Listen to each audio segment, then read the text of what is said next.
반갑습니다. 메가스터디 수학영역 장밀입니다. 자, 우리 오늘 미리쌤이 가지고 온 캐스트는요, 바로 수행평가 캐스트입니다. 미리쌤의 이제 주제는 뭐냐면 실수 없이 수학 문제풀이 하는 꿀팁이에요. 그래서 자, 짧고 굵게 어떤 내용들을 우리가 주목하면 되는지, 어떤 내용들을 주의하면 되는지, 그 내용들을 한번 4가지로 정리해 드릴게요. 자, 먼저 우리 긴장감과 압박감을 컨트롤 하셔야 됩니다.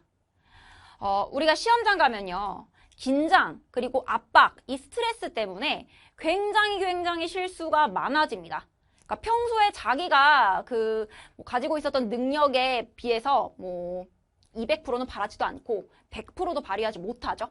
80% 발휘하면 잘한 거라고 할 수 있나? 그러니까 그 정도로 본인의 실력 발휘를 못하고 돌아와요.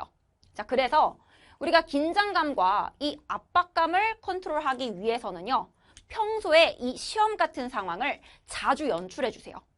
예를 들어서 우리 학교의 시험이 객관식 20문제에 주관식 5문제다.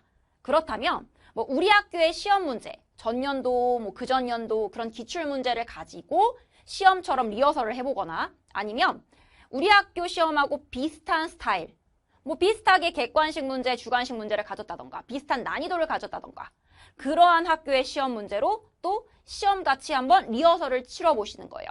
그래서 똑같이 시험장처럼 동일한 시간을 맞춰놓고 OMR 카드까지 작성하는 시간까지 다 생각을 하면서 그렇게 시험 리허설을 자주 치게 되면요, 이 시험 같은 상황이 자주 나타났을 때 나의 이 어떤 압박감, 긴장감이 훨씬 더 컨트롤 될 수 있습니다.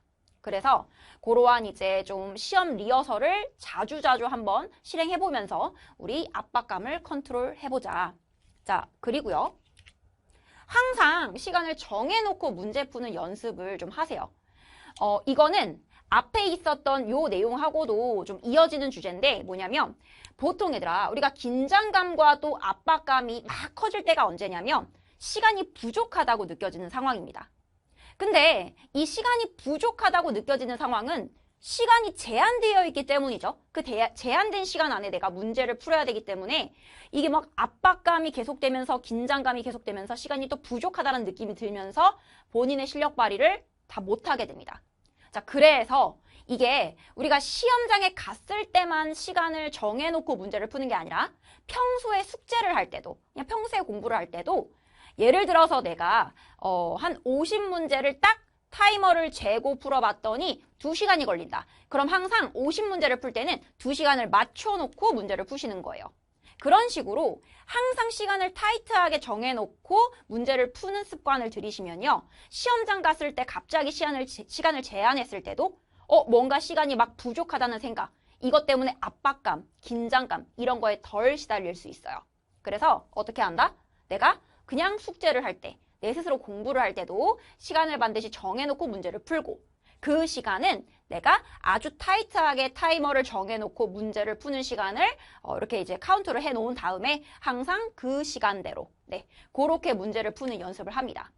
근데 만약에 이제 이 시간이 너무 길게 측정이 됐다라고 하면요, 점점 그 타이머를 짧게 줄여가면서 더욱더 속도를 내서 문제를 풀 수 있도록 연습을 하세요. 오케이? 자, 그 다음에 평상시에 예쁘게 서술하는 습관 들이세요. 우리가 이것도 결국 긴장감과 압박감하고 연결되는 내용인데 시험장 가면요, 긴장하고 압박이 되잖아. 그러면 막 그동안에는 안 그랬어도 악필이 막 나올 수도 있어. 왜냐면 너무 떨리니까 뭔가 빠르게 풀어야 된다라는 그 긴장감 때문에 평소에 서술하는 것보다 더욱더 악필로 서술이 된다거나, 그렇게 서술이 된 본인의 풀이를 검산할 때 잘못 봐서 답을 잘못 체크한다던가 이러한 실수로 이어지게 된다는 얘기죠. 자, 그래서 평상시에도 내가 아무리 긴장되는 상황이라도 예쁘게 서술이 자연스럽게 될 수 있도록 숙제할 때도 항상 예쁘게, 이걸 누군가가 봤을 때 이 풀이를 이해할 수 있다라는 그러한 이제 목적을 가지고 항상 예쁘게 서술하는 습관을 들이시면요, 내가 시험장 갔을 때 아주 긴박한 상황에서도 내 풀이가 내가 스스로 알아볼 수 있도록 예쁘게 서술되는 그러한 이제 상황을 만들어낼 수 있어요. 그래서 반드시 평소에 숙지할 때도 예쁘게 서술하는 습관을 들이세요.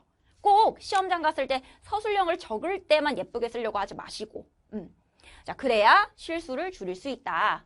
자, 그 다음 이거 정말 중요합니다. 실수 노트 작성하세요.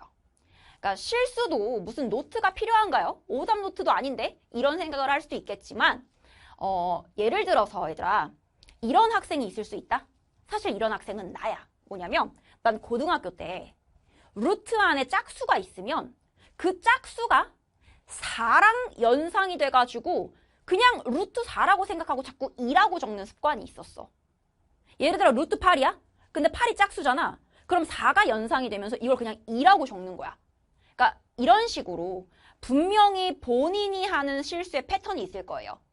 뭐 예를 들어서 플러스는 꼭 나중에 마이너스로 잘못 적는다라던가, 아니면 뭐 예를 들어서 약분을 항상 꼭 실수를 한다던가.